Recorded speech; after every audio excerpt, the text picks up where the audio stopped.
the New Zealand Tech Podcast, brought to you by Gorilla Technology, proactive and strategic IT. Hey folks, greetings and welcome along to the New Zealand Tech Podcast. I'm your host, Paul Spain. Great to have Mark Callander with us again. How are you, Mark? Great, thanks for having me.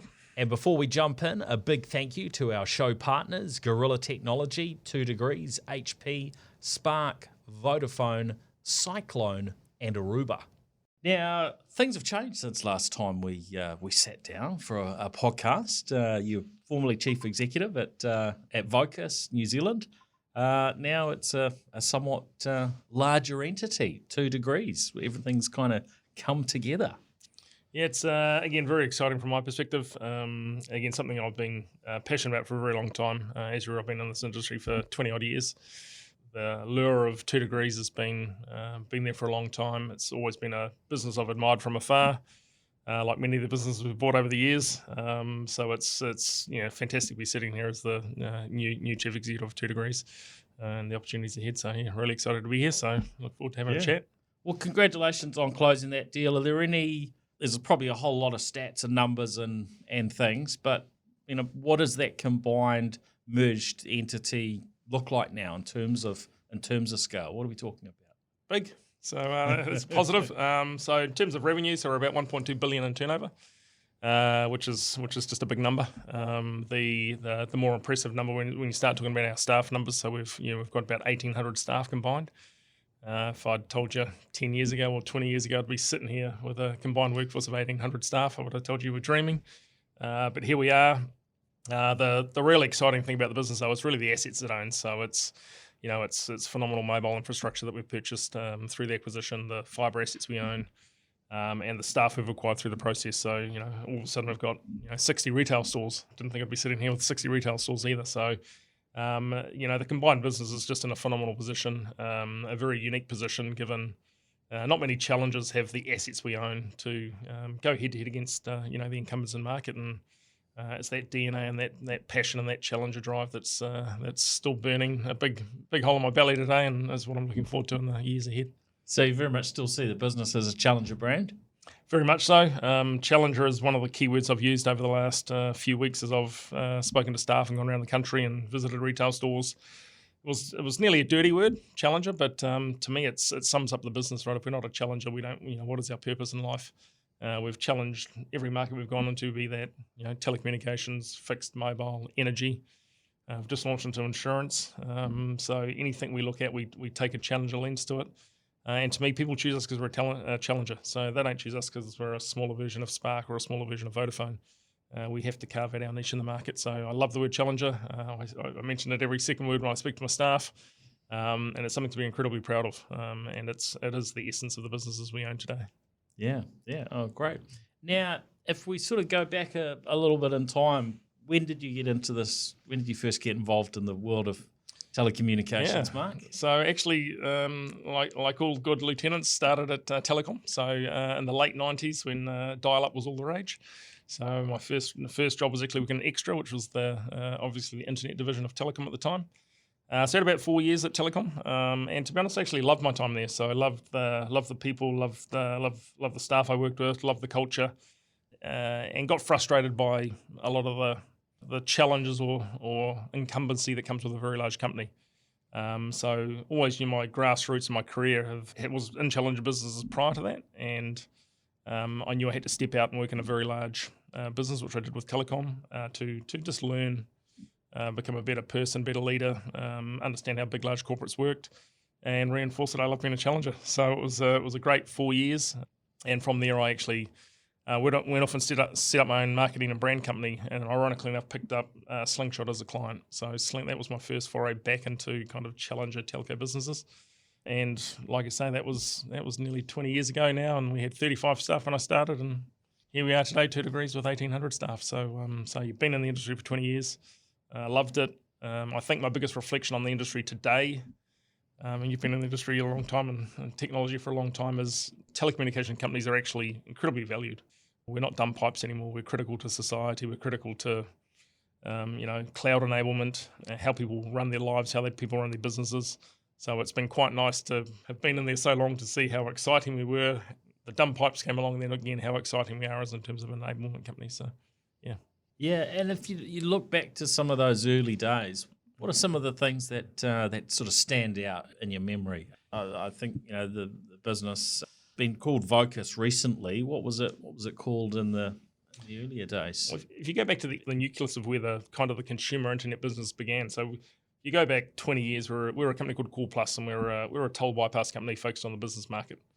And then this thing called dial-up internet came along, and we set up a company at the time called i4Free, which was, there were a few free ISPs that came into the market.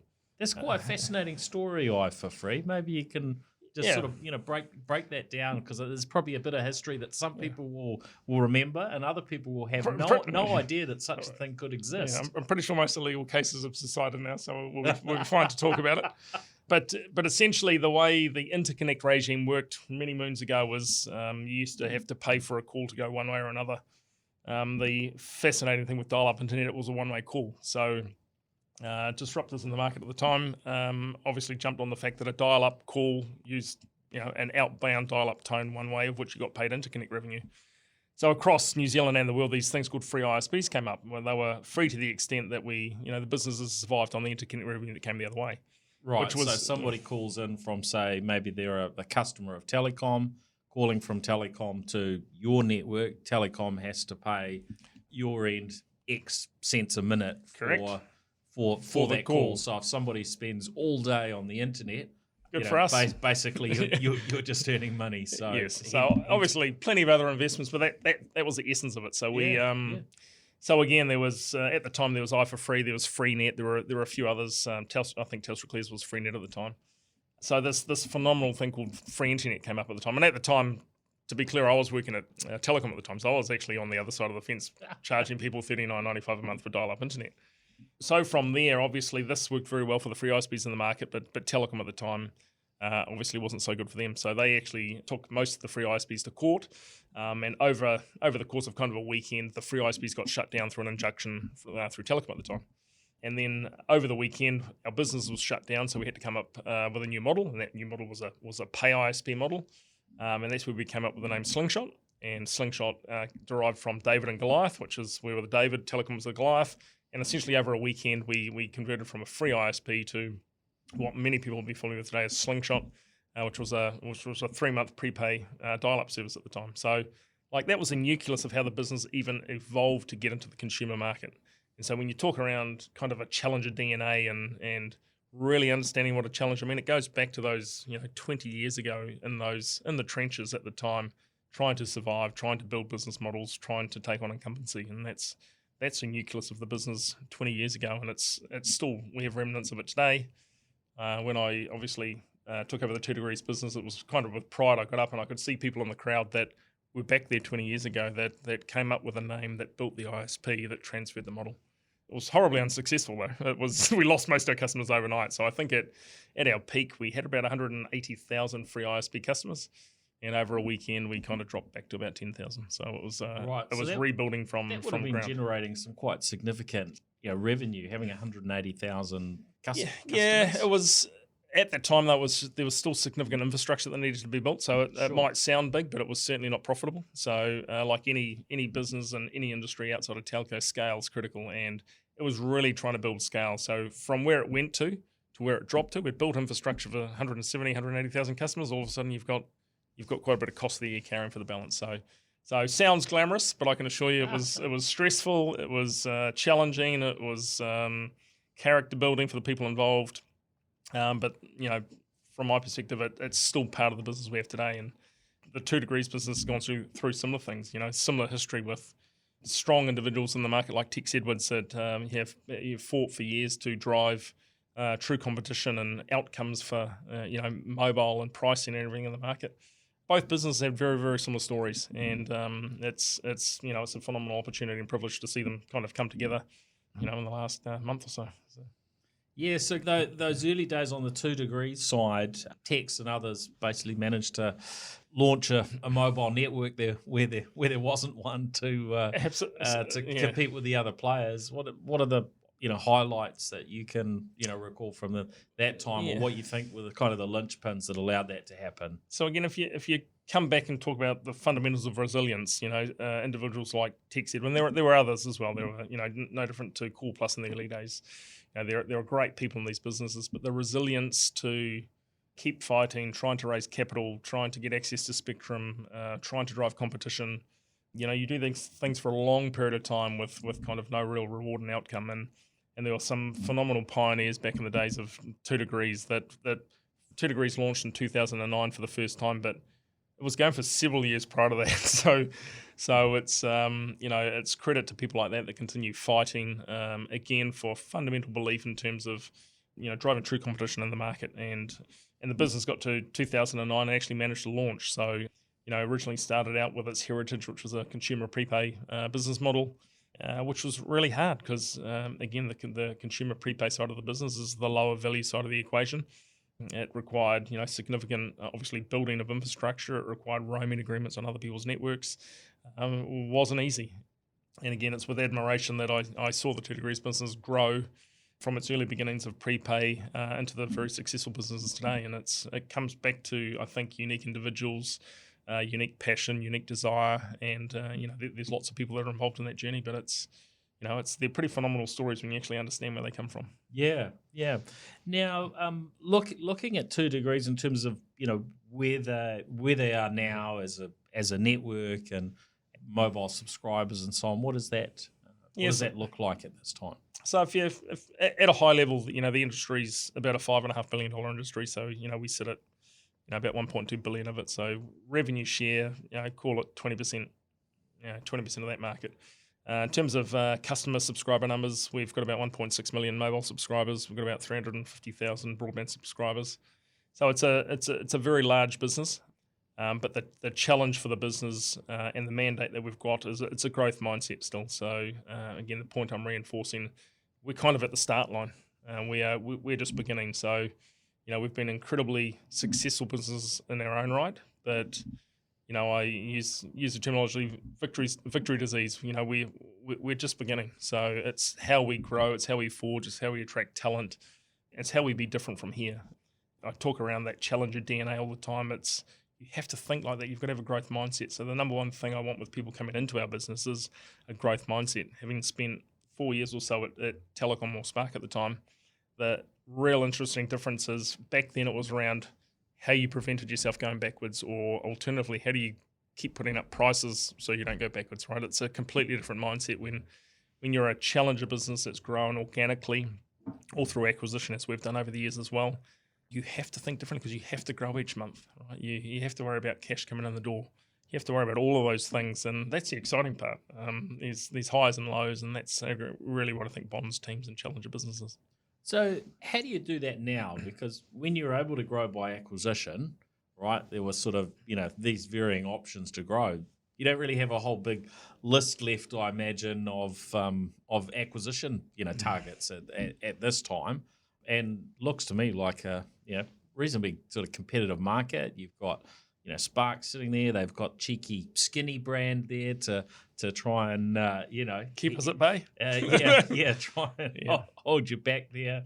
Vodafone very well established. I think I remember joining their network when it was it Bell South when it launched, and maybe one of the first 100 or so customers.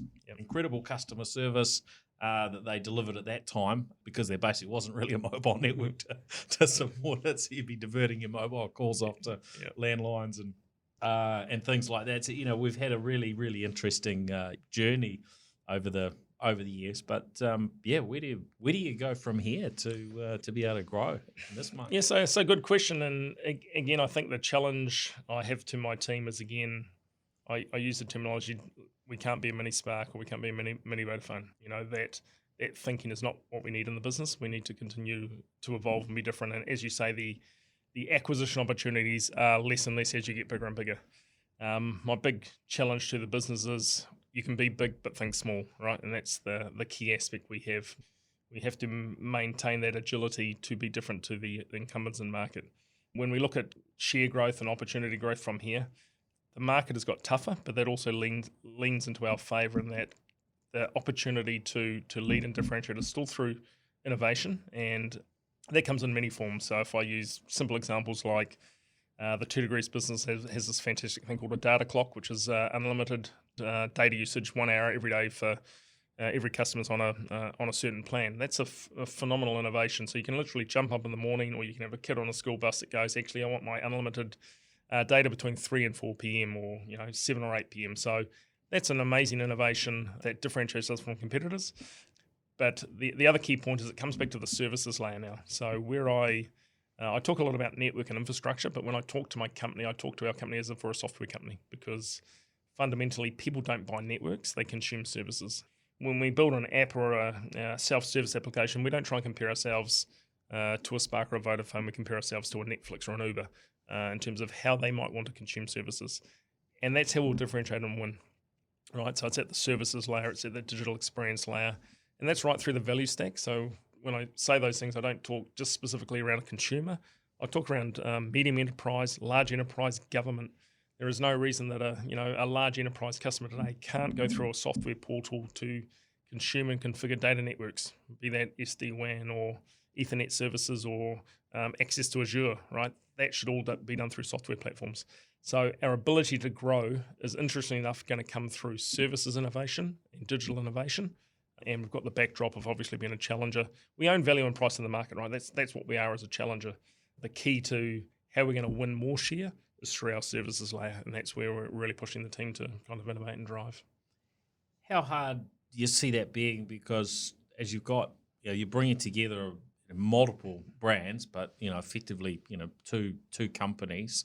We've chatted about this a little bit before, but sometimes when we've seen other brands come together, make acquisitions in the market, that's been a pretty challenging process. And I know, Vodafone's been probably talked about them on the podcast in years gone by, where they've acquired iHug and Telstra Clear and so on. You brought these brands together, or they brought the brands together, but the technology integration behind the scenes was years in the making to actually get across the line. How hard is that looking for your team to sort of pull things together? Obviously, you've got some background with over the years of acquiring companies and pulling these things together. How hard is this one looking from the technical perspective? Absolutely. So first, I'd say again, I actually have a lot of respect for our competitors, and that they've been Spark and Vodafone. And what I like about strong competitors is it does push and drive us to be better as an organisation. You'll be aware we have a very large wholesale business, and we're actually a very motivated wholesale business. So we've got some great wholesale customers, great large wholesale customers on our network, and I often get challenged by various people as to why we would do that. And my response is fairly simple in that we are pro-competition. We always have been. We've been pro-competition for 20 years. Competition is good because it drives innovation. So if I'm enabling wholesale customers in the market, it's going to make my retail business stand up on its own merits and innovate and drive and succeed as well. So that's a really, really important point. In terms of the integration, first and foremost, we've done lots of them. So, the 20 odd years I've been there, we've probably done 20 meaningful ones, and I can throw off Whoosh Wireless to Stuff Fibre to Orcon to Switch Utilities, which was an energy company. And I get asked this question all the time. It's like, how are you going to do it? Why are you not having sleepless nights about it? Yeah. Firstly, got a great team around us. But secondly, it's actually a process. It's a repeatable process, and it takes discipline. It takes, you've got to understand the burden of technical debt in your business. You've got to prioritise integration above other initiatives in your business.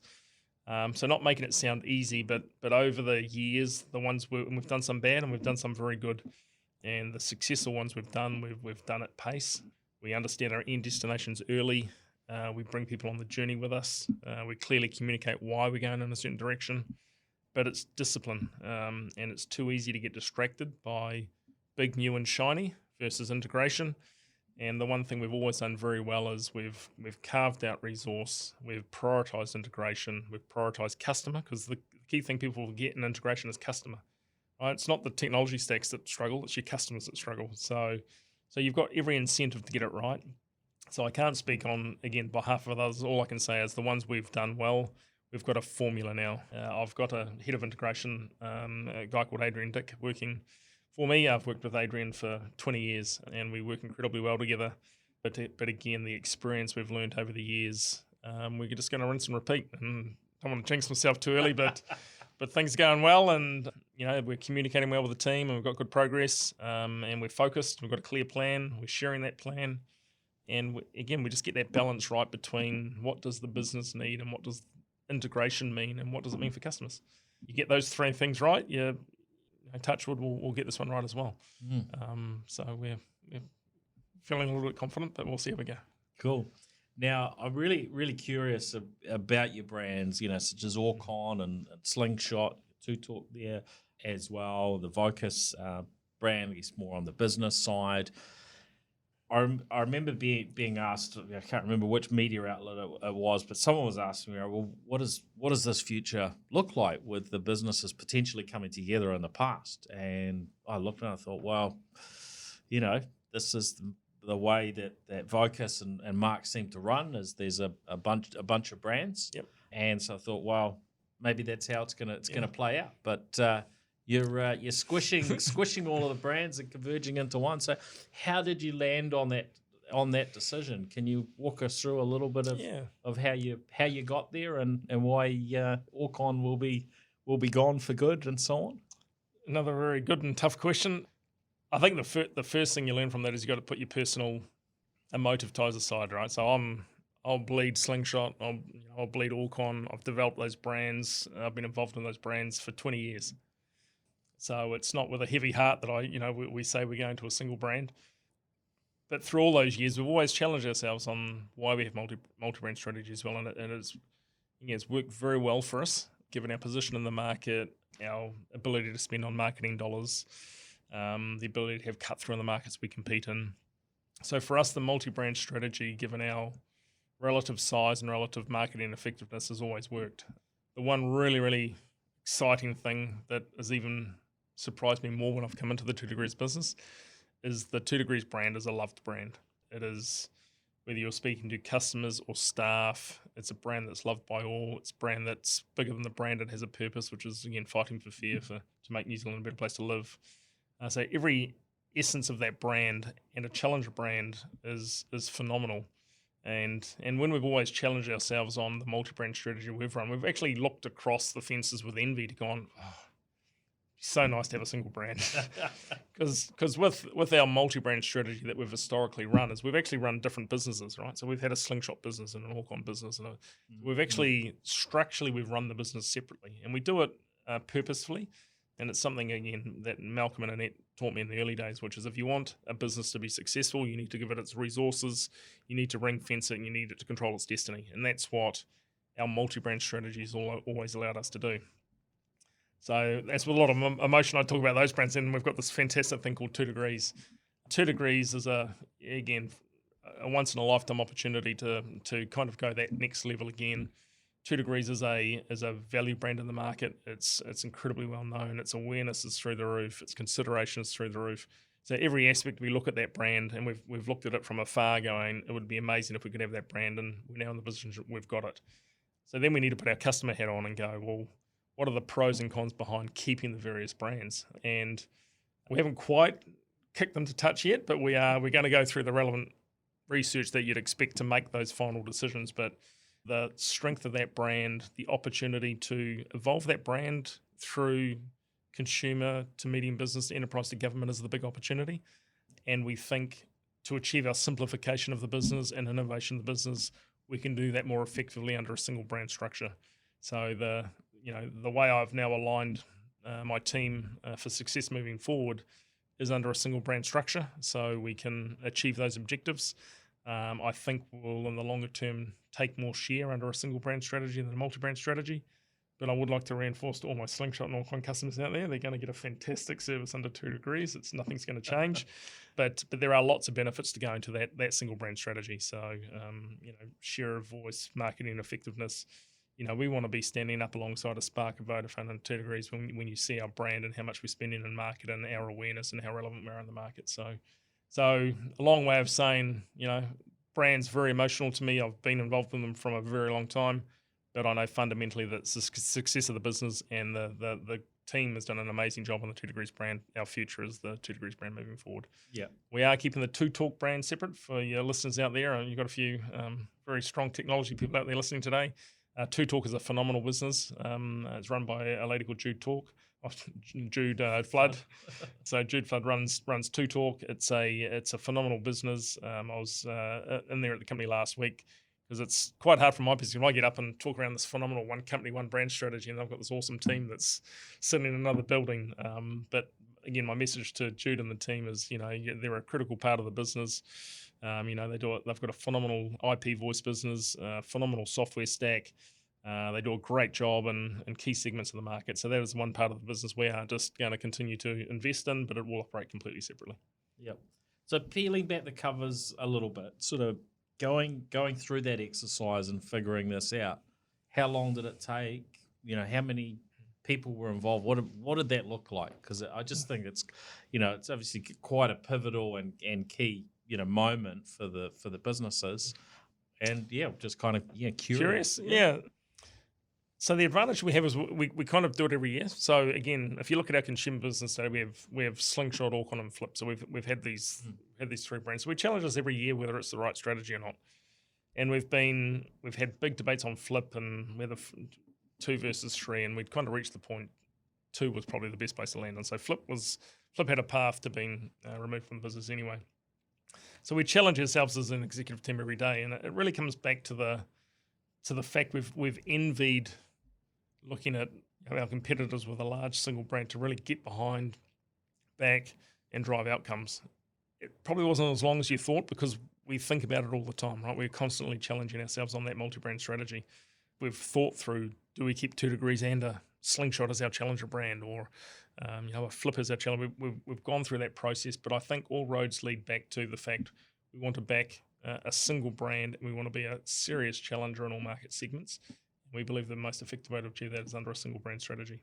So I've probably had more sleepless nights than most on it, but and I'll have a marketing and research team out there going, we're still going to research it, which we will do, but I think we'll get to the end destination. The challenge we have, again, because we've got these 2 very successful businesses today, we've got Slingshot that still signs up thousands of customers every month. We've got 2 Degrees that signs up thousands of customers every month. 2 become 1. How do we not lose or cannibalize that opportunity? And that's the big challenge we've got as a business. So we will tread carefully. We will make sure that it's the right outcome for our customers, and we also want to make sure it's the right outcome for the business, and that we continue to take our unfair share of the market out there. And hopefully we're here in 12 months saying how successful it was. But yeah. So what do you see as the sort of the challenges that you have to face up to go forward? I think if you probably know this better than I do. I hope you do anyway. If you were asking people around where they see 2 Degrees position, I think there'll be a viewpoint of it being more towards the consumer than probably the big business and government and so on. The feedback I guess I hear is that the network has really grown a lot, but it's probably not quite on equal footing in some parts of the country with competitors. How do you work through these things? Where do you go from here to become sort of player that's equal footing? I don't know how you put that. So first and foremost, I'd say the networks are equal. So I would say they're equal from a coverage perspective, from a quality perspective. There's lots of independent research out there at the moment on the networks. So the one thing I would say is I think that we've got 3 well-invested, high-quality networks in New Zealand. And that's probably reinforced by the fact that you don't see too many people shouting network today, right? I think it's kind of the network equivalence is there, and that's at both a fibre infrastructure layer, and also I would speak quite strongly to say it's also at the mobile network layer. And having looked at this business, 3 or 4 times over the years, the one thing that has changed over that time has been the investment in the network. So the last 3 years, significant investment in both kind of build out of the network and partnerships to deliver coverage that's on par. So, reducing resilience on roaming, and being able to fully leverage both our network investment and spectrum investment. So first and foremost, I can sit here with complete confidence going, I think our networks have complete equivalence today. Sounds like I need to get a 2 degree sim again as I'm off around the country. Absolutely. And we'll take that challenge every day of the week. Have a look. I'll get it. We'll have it here by 4 o'clock before you pick up for the day. But the one thing does take a long time to change perception. If you went back 3 or 4 years ago, there were probably rightfully so some issues with the equivalence of those networks, which have been resolved. So again, the team's done a phenomenal job there. So I'm less concerned about that. So our job as a company now is changing perception. And as you're aware, changing perception is probably the harder part than building out a network, because perception lasts for a very long time. And that's where we've got to embark to take this brand. So if I can sit here today and say our network has equivalence to others in the market, the real question then is, how do we be more relevant to high value households, medium enterprise, high enterprise, and government? And that, from my perspective, is just a brand issue. All right. So if I can, you would have seen plenty of advertisements out there talking about the $1 billion we've spent on a network. You would have seen our sponsorship of Super Rugby. We were, one of the major sponsors of the Super Rugby team. That is around trying to change perception around the size and scale of the network infrastructure we've got, and that it's comparable. So that's you don't see that in the ads, but that's what it's trying to do. It's trying to go, we're significant, we're equivalent, we're here, consider us. Our job is how we execute that in market. And I use an analogy with my team, which I'm not sure they like or not, but you talk around. I talk around if I think about two planes on a tarmac, and you've got a competitor branded plane and our branded plane. The planes are of similar quality. We've got the same talent in terms of the pilots are sitting there. We're both paying to be at Auckland Airport because we've got leases, and we've stood up the same international routes. So we've done all this sort of stuff. And the challenge we have is, we passengers pour into our planes. A lot of our passengers turn right, not many turn left. The other planes, they turn right and left. So they're getting that equivalence and that fair share of kind of all markets they play in. Our goal. We've invested, we've got the network, we've got the planes, we've got everything. Our challenge as an organisation is, how do we get people to turn left, right? And you do that through marketing, you do that through service, you do that through your brand. So kind of your earlier questions about the brand kind of all lead back to this point here, which is we're there. We've got the right to play. So we just have to tell people now and convince people. And it's really as simple as that. Yeah. So that's kind of the analogy I use. And perception, it comes back to perception. It takes a long time, but we'll get you your 2 degrees sim and you'll be away laughing. Okay. Now, talking about service, I think your people have traditionally been here in New Zealand in terms of customer service, right? With both 2 degrees and the Vocus business. Is that still the case today in terms of where your customer service people sit, or do you have some offshore? What is that? So 100% based in New Zealand. So we acquired again Orcon in 2014. I think, and they actually had 100 seat contact centre in Manila. And again, one of the first things we did when we acquired Orcon is we actually relocated that contact centre back home. So 100% New Zealand-based contact centre, 100% work from home. So even in a post-COVID world, we've done a lot of work to really put that workforce remote.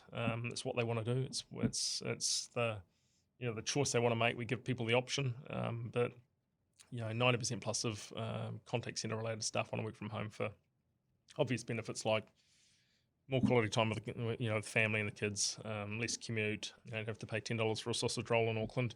All of those sort of things. So yeah, 100% contact centre team based. So you're not Elon.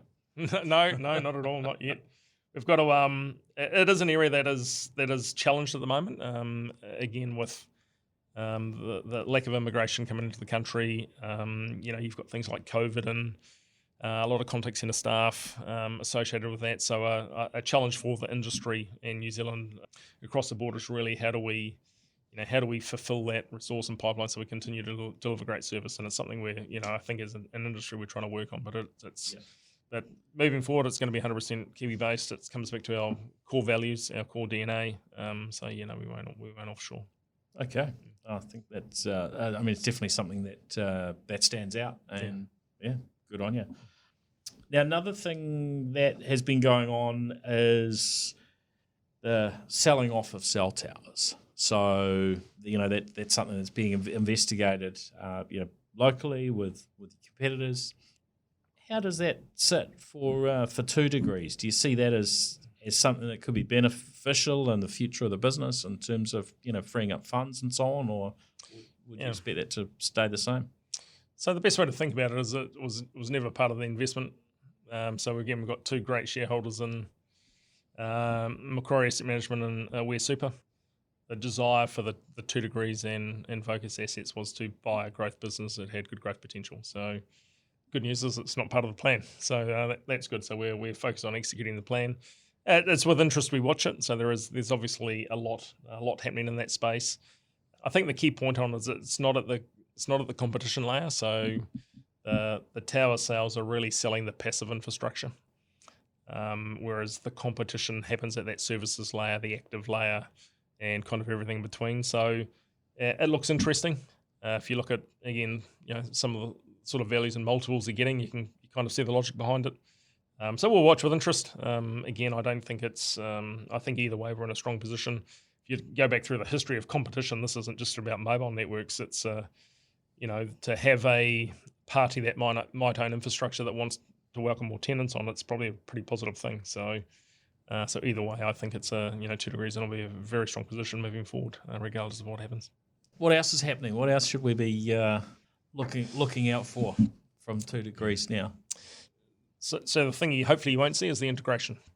The message we're sending is you'll continue to see that, the same great service, seamless integration, silly dumb things like billing errors. Our customers won't know what's going on.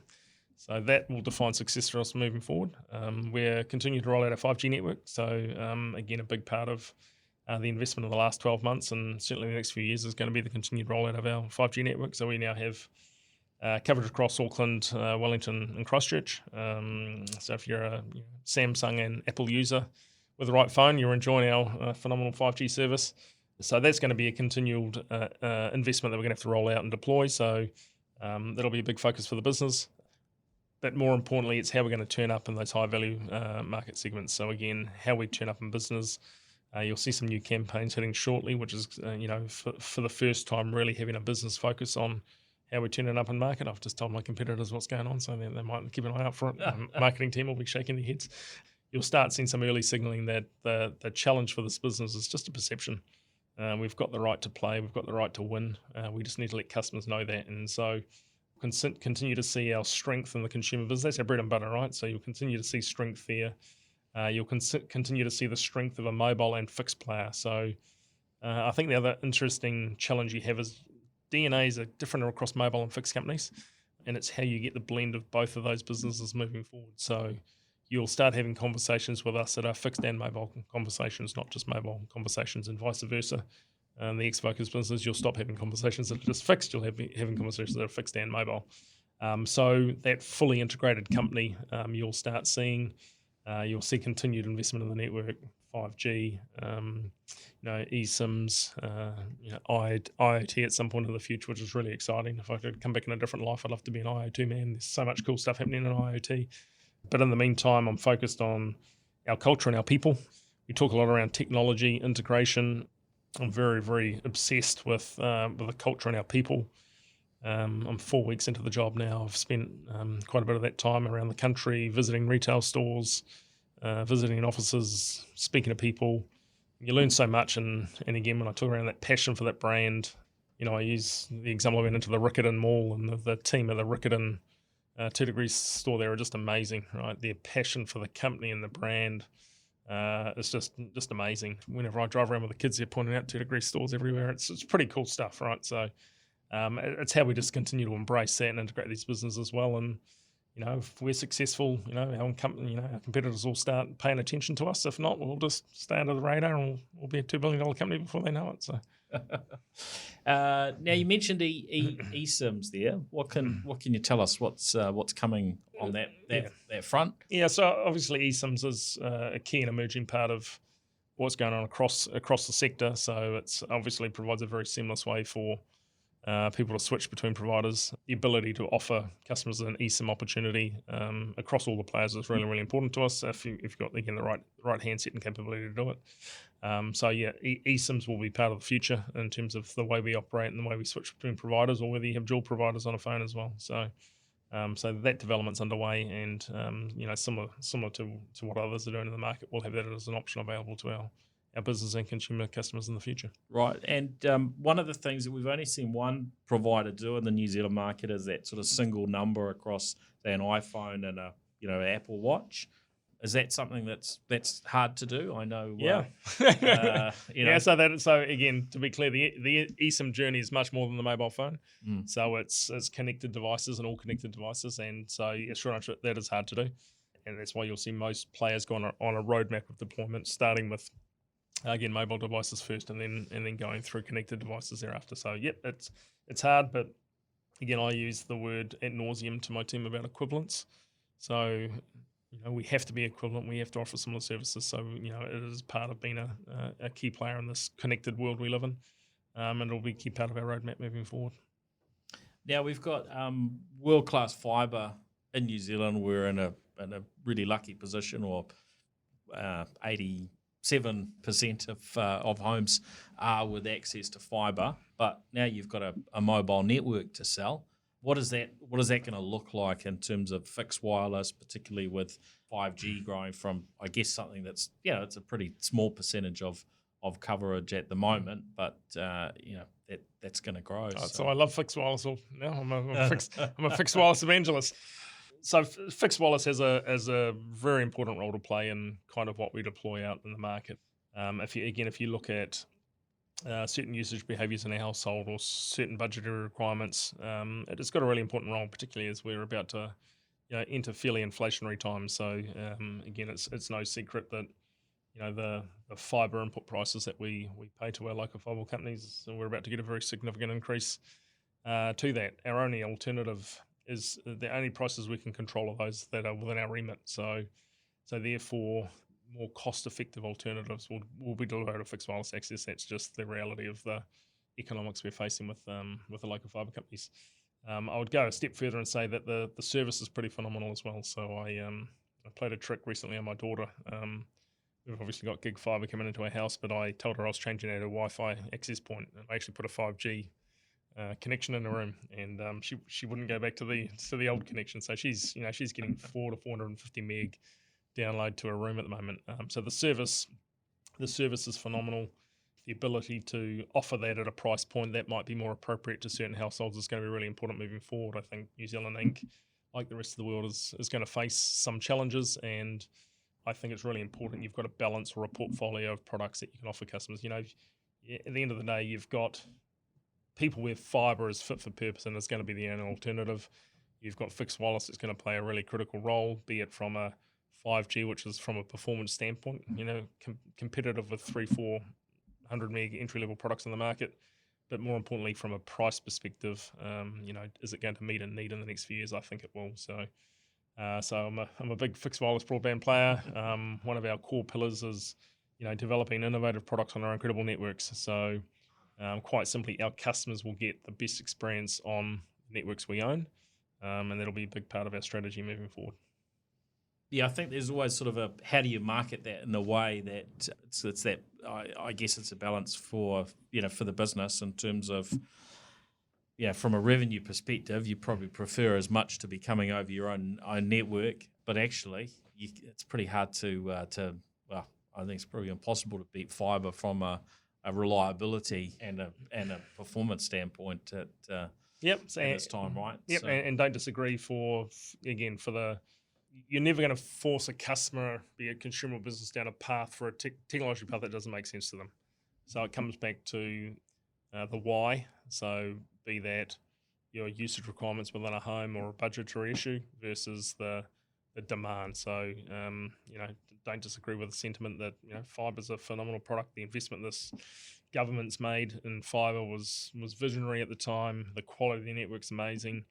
So don't doubt any of those portions. Our role as a challenger is how do we balance that need versus cost pressures that homes are facing, and if you can offer an alternative, great. But you got to be very clear that it's what you're offering and what you're comparing it to. So again, I think as an industry we've been historically quite poor around promoting products that again I always put a very customer centric hat on, which is you've got to be very clear on what it is and what it isn't. And in this country, we've still got about 340,000 homes that have still got copper.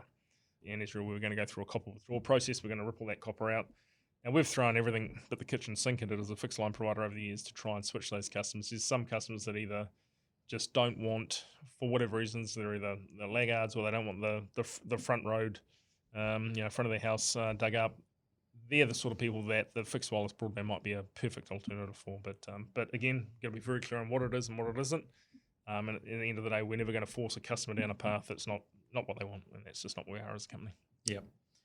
And looking at that rural coverage and the options that are available, obviously sort of satellite's something that's come back into the fore after many years of it being a very, very sort of small niche, but it's something that a lot more people are paying attention to. Yep.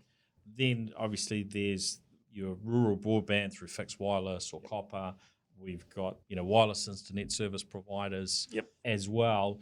One of the things that I note sometimes when I'm looking at a particular address and looking for what's available in terms of service to that location, it might well be that there's cell sites about, but there's only so much capacity on those. How do you see that playing out? Will there be a portion of customers that will be growing with that interest in satellite, or do you think there's an ability to kind of increase how many customers you can as you move forward with 5G and so on? Yeah, the balance you have with managing mobile networks is, again, how do you maintain a consistent and quality customer experience? And that's the balance all players face over fixed wireless broadband uptake versus mobile broadband. So clearly there's a usage differential between a mobile user and a fixed user. So that's just a challenge of making sure that the customer experience of the mobile network is not